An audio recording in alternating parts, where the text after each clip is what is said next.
It's time to talk about this week's top indie comic picks for New Comic Book Day, June 15th.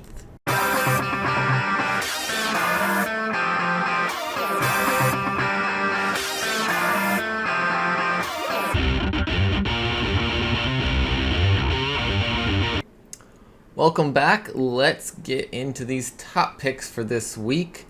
Let me know down in the comments what you are looking forward to picking up this New Comic Book Day. First pick this week is not going to be a single issue, so I'm putting it outside of my 10 picks, and that is a hardcover original graphic novel from Jeff Lemire and Andrea Sorrentino coming from Image Comics. It is the Bone Orchard Mythos Passageway hardcover. And this is the first book in a bold and ambitious shared horror universe coming from Jeff Lemire. When a geologist is sent to a remote lighthouse to investigate strange phenomena, he finds a seemingly endless pit in the rocks. But what lurks within, and how will he escape its pool? The Passageway is the first of a dozen new interconnected projects making up the Bone Orchard mythos from Lemire and Sorrentino. This whole idea I'm fully into. It sounds kind of like a Stephen King-esque interconnected horror universe, which I think is really cool. And coming from Jeff Lemire, we know he builds universes very well with evidence we have from his Black Hammer universe. So this being the first part of this, I'm excited to check it out. We got that little taste of the Bone Orchard mythos from the Free Comic Book Day book, so that was awesome. I'm excited to see what else is going to happen in this world. So let's get into my top 10 picks this week. First one coming from Aftershock Comics is Bunny Mask, The Hollow Inside #2 from Paul Tobin and Andrea Moody. The Hollow is back on his never-failing hunt to eradicate his victims, not only from their lives, but existence itself. Now his sights are turning to Bee and Tyler, even as they struggle to decide who they are to each other. Bee comes face to face with her greatest inspiration and direct threat, Bunny Mask. I enjoyed the first volume of this, and the issue 1 of The Hollow Inside was fantastic. Absolutely loved the return to the Bunny Mask world, and just great mix of horror and just strange kind of things going on, and I like that.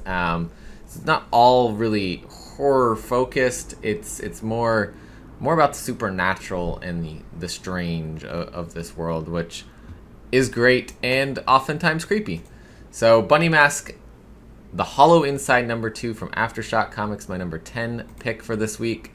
Coming for number 9, I've got from Vault Comics, West of Sundown, issue number 3 from Tim Seeley, Aaron Campbell, and Jim Terry. The monster hunters who followed her across the country have Constance dead to rights. Now it's a shootout through town for a vampire who doesn't do too well at high noon. Meanwhile, Herzog Jung plans a visit, and he's got a mighty surprising history with the people of Sangro del Moro. As I talked about in the FOC video for issue 4 of this coming out, that I'm really digging the idea behind this story with the monsters. Really, she's a vampire, but she really only goes after bad people. And so that idea of who the true monsters really are, loving it. Fantastic vampire horror type story, monster story really, from Vault Comics here with West of Sundown. So that is my number 9 pick this week. Coming in for number 8, going back over to Aftershock Comics, we have The Ocean Will Take Us from Rich Doak and Carlos Olivares. The mystery surrounding Almanzar Bay deepens as Casey and the gang learn more about the town's history and its connection to Triton Oceanic. But the deeper they dig, the more dangerous things become as they learn just how far the cult will go to keep its secrets. This one caught me by surprise. I like Rich's writing usually, though, so not too far by surprise, but I hadn't originally pulled it. picked it up off the shelf, and Carlos Olivier's art just was stunning when I picked it up. And then I fell into the story that Rich is creating here, and I'm loving it. I'm loving the mystery behind what's giving this swim team special powers, making them better. What type of dark secrets are hidden in this? What is the goo venom-like monster that's lurking? And then, last issue we got the cult that these students are a part of going on. Just fantastic. I feel like there's always a good mix of brightness and darkness with Rich's stories. Happy Hill also bringing some of that. So Ocean will take us. Number 3 is my number 8 pick this week. Coming in for number 7, going over to Image Comics again, we've got Slumber number 4 from Tyler Burton Smith and Vanessa Cardinale, with another awesome cover from Nathan Fox. Valkyra lays a trap both inside of Finch's dreams and in waking life, forcing Stetson and Finch into a game of cat and mouse on both sides of the dream door in order to uncover Valkyra's true agenda. This has been a really cool creation here with Slumber. I love how fantastical the dreamscapes get. I love this idea that there is this creature lurking in dreams that is forcing people to murder, to cause chaos, and that this is a creature that's been going on since our main character's been a child and experienced what this creature can do. So loving everything about this. Really great world we've got here. I don't know if this is a mini series or if this is planned for a longer time period, but either way, very excited to continue reading this. If it is a mini series, I could see them wrapping this up, but I could also see so many more stories and arcs that could happen in this world. So we'll see what happens. Slumber number 4, my number 7 pick this week. Coming in for number 6, this one is also staying over at Image Comics. We got 8 Billion Genies number 2 of 8 from Charles Soule and Ryan Brown. 8 billion genies have appeared on Earth with one wish for everyone on the planet.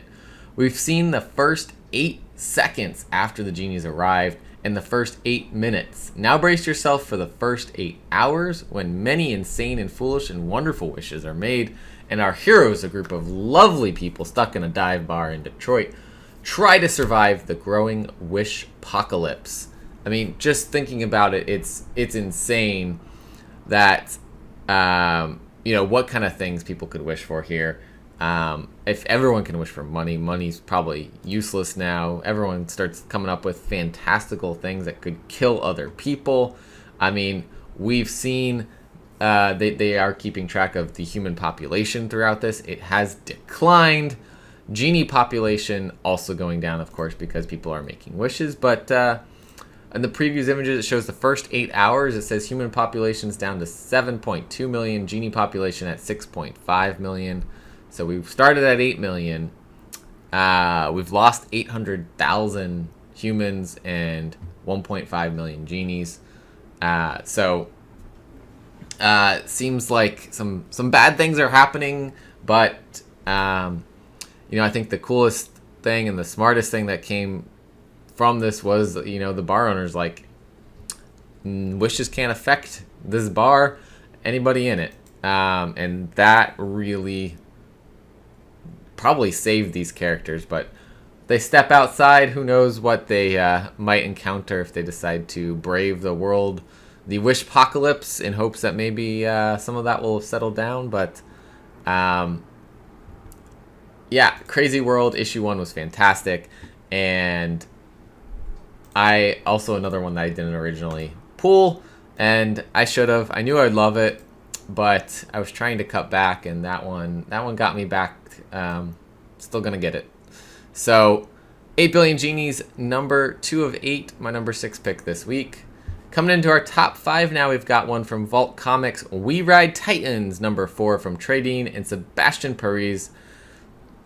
Kit's getting pretty good at the whole mecha piloting thing. Unfortunately, she's getting worse at everything else.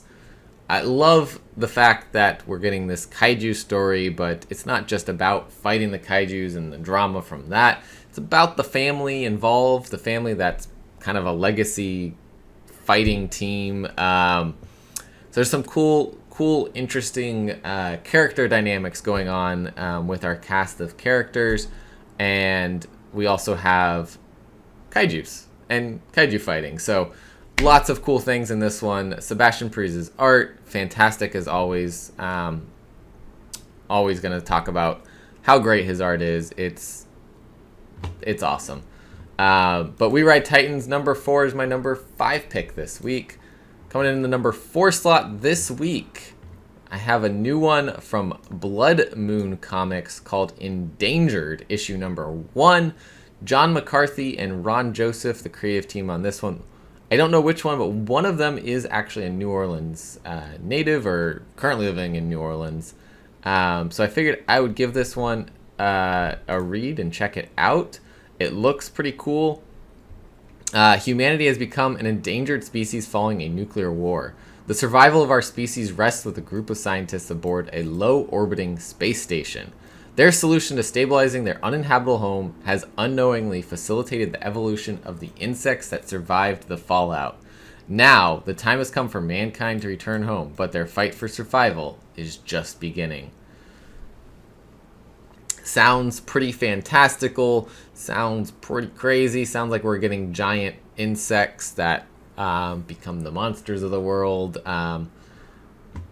Yeah, I mean, what's going to survive a nuclear war? Cockroaches, probably some spiders, things you don't want to become creatures that can evolve and take over the world, but here we are. So, Endangered number 1 coming out this week from Blood Moon Comics. Coming in for number 3 this week, another Aftershock Comics. This one is a number 1 this week, A Calculated Man.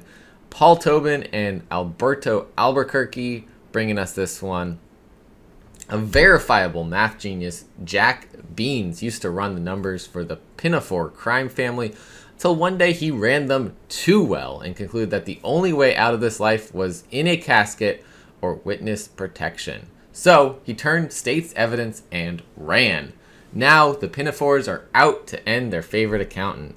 Little do they know that Jack's skills with math and his perfect memory have made him a better killer than they ever could have realized. What follows is a journey full of murder, mayhem, and mathematics. Writer Paul Tobin and artist Alberto Albuquerque unleash a master of math on a mission to eliminate a criminal empire for good.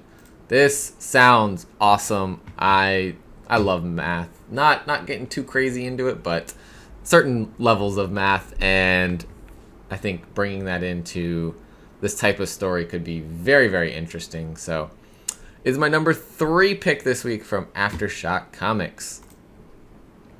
Coming in for number 2 is an issue number 2, and that is Grimm number 2 from Stephanie Phillips and Flaviano, whose artwork is fantastic. I love also the covers that Flaviano's done, just phenomenal. Jessica Harrow finds herself trapped between the worlds of the living and the dead, something that no other Reaper has ever experienced. Just what makes her so special? Can she make her way back to the afterlife? And what exactly is going to happen now that she can walk amongst the living? The mystery deepens in this new series from acclaimed writer Stephanie Phillips and fan favorite artist Flaviano. Just super cool first issue. Her attitude towards dealing with, bringing people into the afterlife, and then the fact that she is seen and arrested, I believe, if I'm remembering correctly, the end of issue number 1, by someone in by a cop in the real world. Like, she's like, you're not supposed to be able to see me. Yeah, so apparently Reapers, normally are not seen, but for some reason she is spotted by someone in Not in the afterlife, and amongst the living. And yeah, who knows what's going to happen next. Stephanie Phillips, writer of Harley Quinn, writer of Nuclear Family from Aftershock, just phenomenal creator, and bringing us an awesome new world here. So Grimm number 2 is my number 2 pick this week. And coming in for number 1 is a new one from Image Comics, from Robert Wyndham and Kelvin Mao doing the writing, but most importantly, Jay Lee doing the art. He returns to creator-owned comics with his first new title since 1994, a 7-issue limited series, Seven Sons. It is The Fugitive meets the Book of Revelation. Delph, a young man who may be the second coming of Christ, runs for his life as he attempts to learn the truth behind his existence.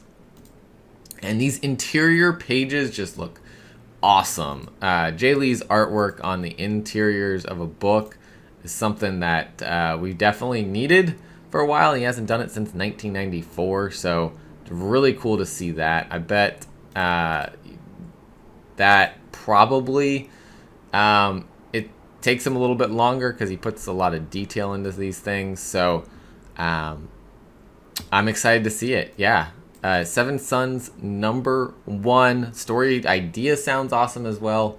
But the main thing that caught my attention first was that Jay Lee is doing interior art for the first time since 1994 with a creator-owned title. So Seven Sons number 1 from Image Comics, my number 1 pick this week.